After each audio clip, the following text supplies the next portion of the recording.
Ratnam deemed to be university Coimbatore 2026 கல்வியாண்டிற்கான மாணவர் சேர்க்கை நடைபெறுகிறது. தொடர்புக்கு 8448448909. தமிழக மின்வாரியத்தின் நிலை குறித்து அடுத்த வாரம் வெள்ளை அறிக்கை வெளியிடப்படும் என அத்துறையின் அமைச்சர் நிர்மல்குமார் தெரிவித்திருக்கிறார். அவர் அளித்த அந்த செய்தியாளர் சந்திப்பை தற்போது பார்க்கலாம்.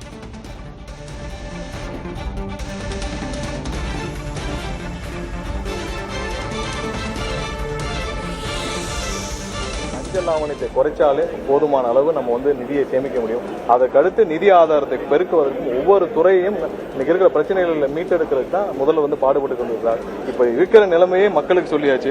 ஒவ்வொருத்தரும் அடுத்த வாரம் கண்டிப்பாக மின்சார வாரியம் சார்பாக நாங்கள் வெள்ளை அறிக்கை முழுவதுமாக ஆய்வு செய்துவிட்டு நாங்கள் பப்ளிஷ் பண்ணுவோம். ஸோ அப்போ இன்னும் டீட்டெயிலாக உங்களுக்கு எல்லாம் தெரியும். ஸோ ஒவ்வொரு துறையும் நம்ம மீட்டெடுக்க வேண்டிய நிலைமை இருக்கும். இப்ப இருக்கிற நிலைமையை சொல்லியாச்சு. இதற்கப்புறம் இதுக்கு வருவாய் பெருக்கணும். ஏன்னா அடிஷனல் வருவாய் பெருக்கணும்.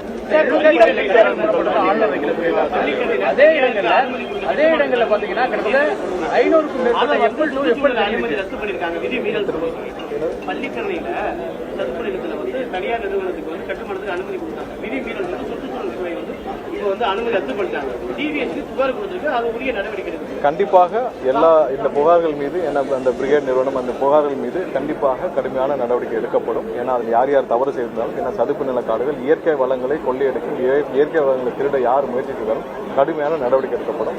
அந்த சதுப்பு நில காடுகள் விஷயத்தில் ஏற்கனவே ஆய்வுகள் போயிட்டு இருக்கு. அதனால அந்த சுற்றுச்சூழல் அனுமதி அனைத்தும் ரத்து செய்யப்பட்டிருக்கு. இதுவரை கண்டுக்காமல் இருந்த துறைகள் இப்பதான் இயங்க ஆரம்பிச்சிருக்கு. ரத்து செய்யப்பட்டிருக்கு. விரைவாக தேவையான நடவடிக்கை எடுக்கப்படும்.